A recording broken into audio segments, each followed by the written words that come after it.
I'm still seeing the headlines in my head. Bride walks down aisle alone after groom prioritizes golf.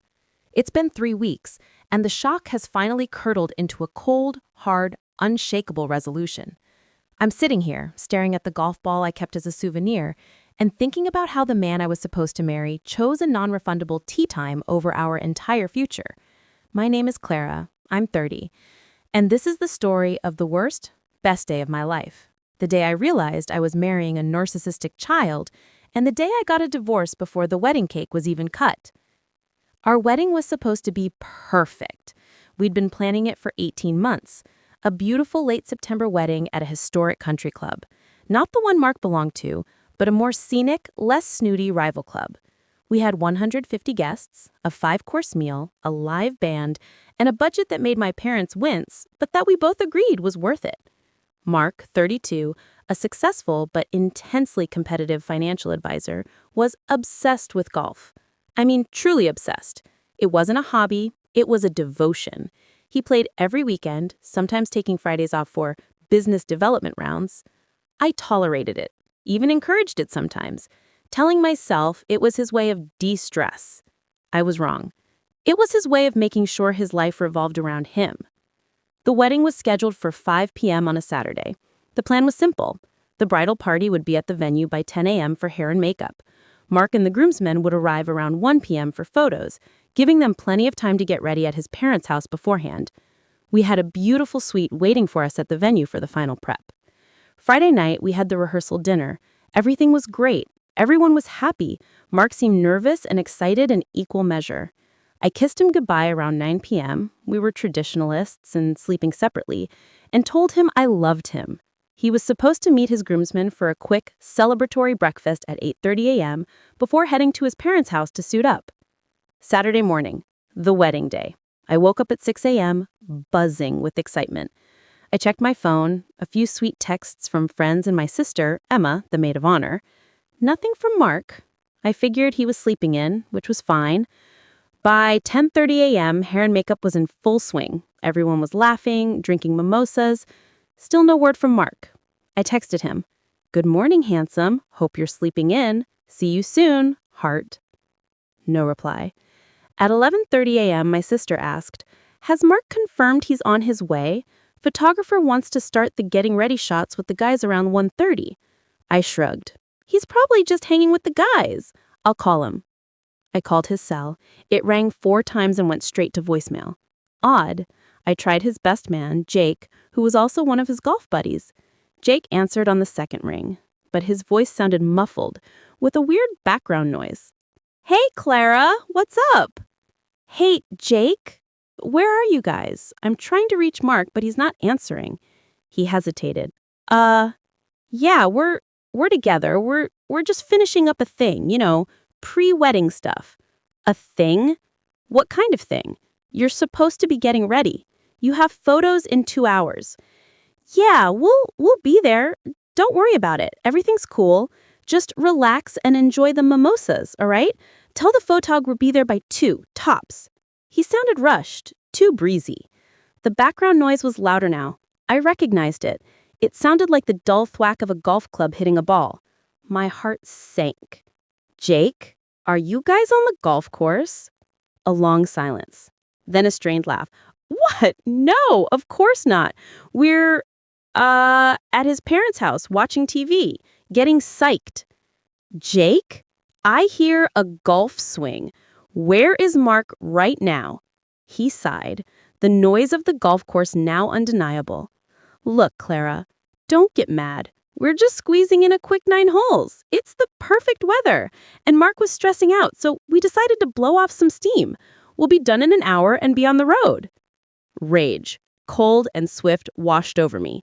"It is your wedding day, Jake. He is getting married in 5 hours. He is supposed to be relaxing, not playing golf. Put him on the phone." "He can't come to the phone right now. He's lining up a shot. Look, it's fine. It's just golf. We'll be there. Don't be a bridezilla." And then he hung up. I immediately called Mark again.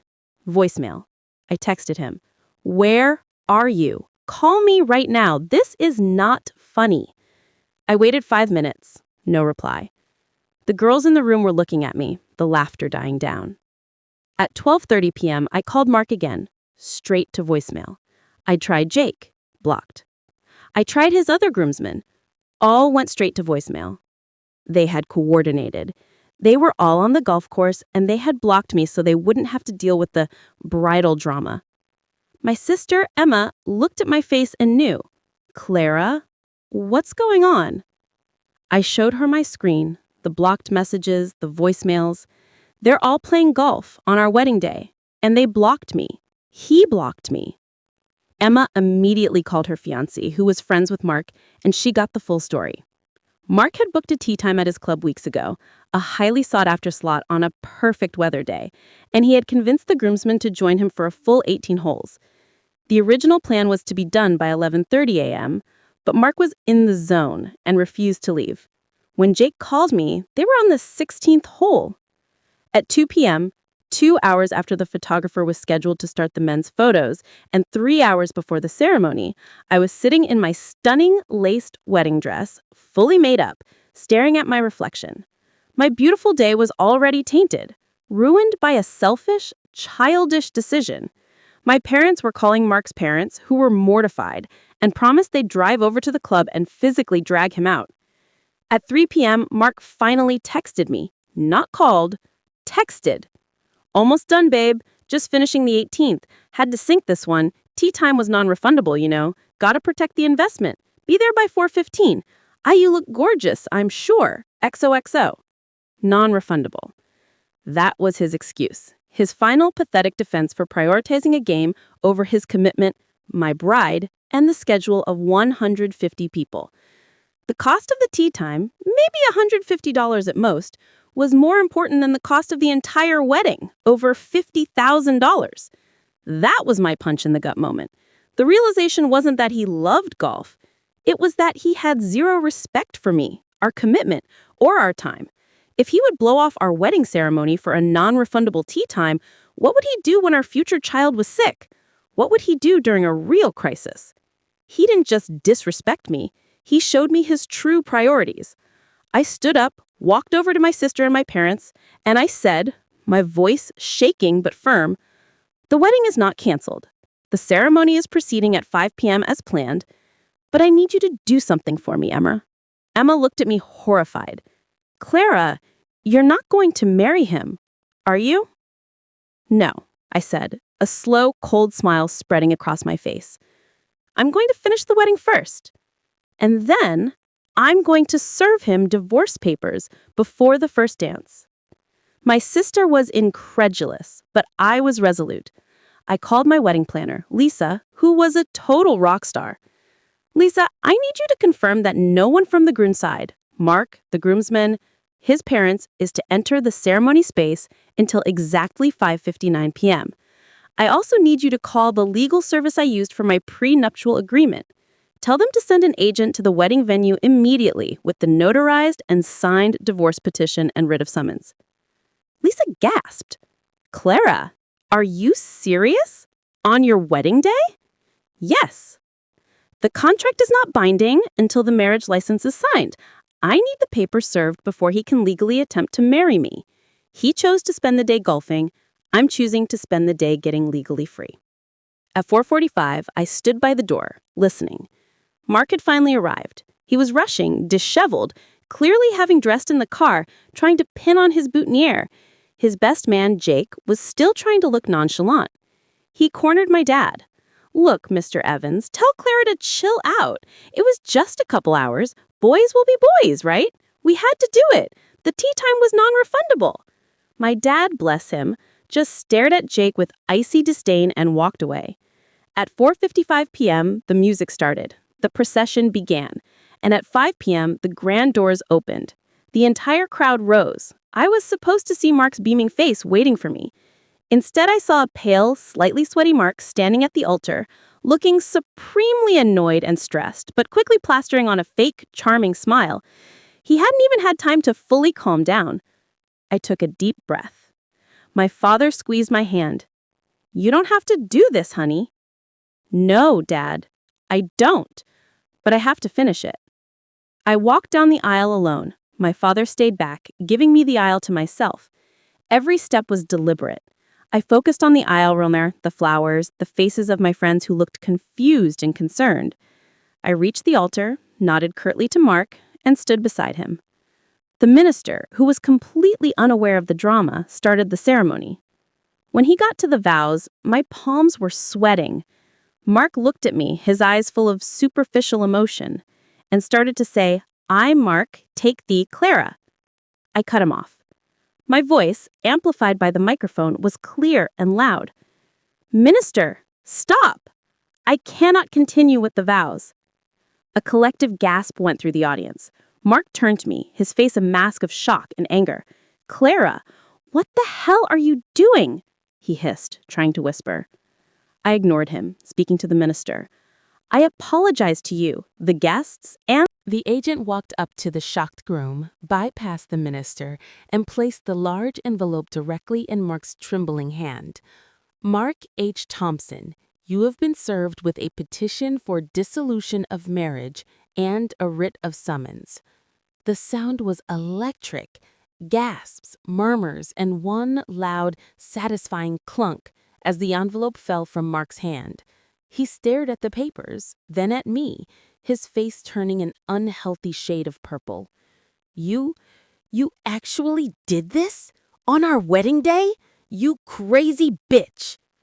My father finally stepped forward, placing a comforting hand on my shoulder. Mark's mother started sobbing loudly. The minister looked like he wanted to vanish.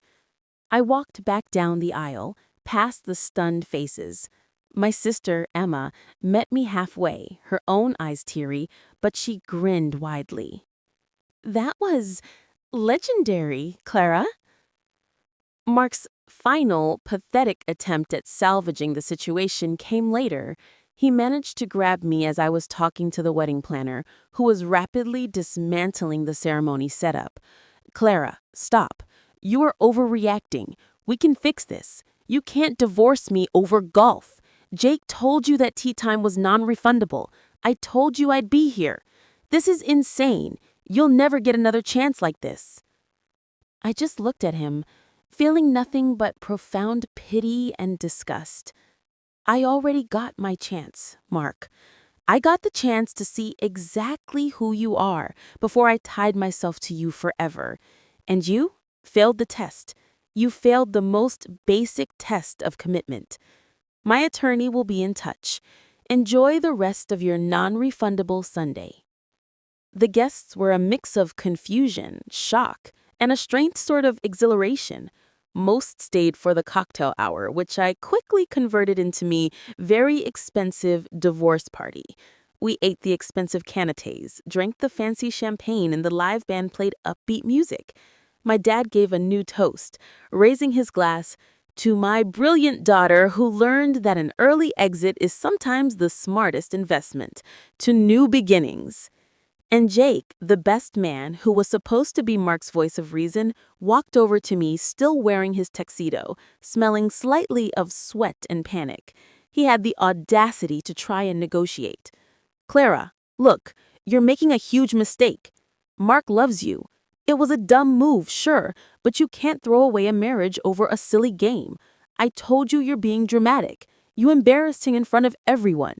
Just call your lawyer and tell him it was a mistake. We can still salvage the reception." I looked at Jake, the man who had actively blocked his bride on her wedding day to cover for his selfish friend. "You know what, Jake? I am being dramatic. Dramatically correct. Now here's some advice you can take back to your friend. The tea time was non-refundable. The marriage, however, was refundable." I paused and remembered the key piece of information, the golf club. I looked at the wedding planner. "Lisa, where is Mark right now?" Lisa checked the venue security report. "He's still on the property, Mrs. Evans. He went back out to the course near the clubhouse to retrieve the golf clubs he left on his cart." I grinned. Perfect. I grabbed the golf ball that had been part of a joke's centerpiece. "Come on, Emma, we have one last delivery to make." We found Mark by the 18th hole, slumped on the curb, his tuxedo pants slightly dirty, staring miserably at the course. His clubs were next to him. I walked up to him, the white lace dress looking utterly out of place on the green. He looked up, his eyes red-shot, a mixture of self-pity and fury. I didn't say a word. I simply dropped the golf ball on the grass next to his feet. Then I looked him dead in the eye, and with a voice loud enough for the nearby groundskeeper to hear, I delivered the final blow. Enjoy your investment, Mark. It's the last thing you'll ever get to own. I turned my back, took my sister's arm, and walked away from the 18th hole towards my future, leaving my almost husband alone with his golf clubs and his divorce papers. The non-refundable tea time had cost him everything, and he had nobody to blame but himself.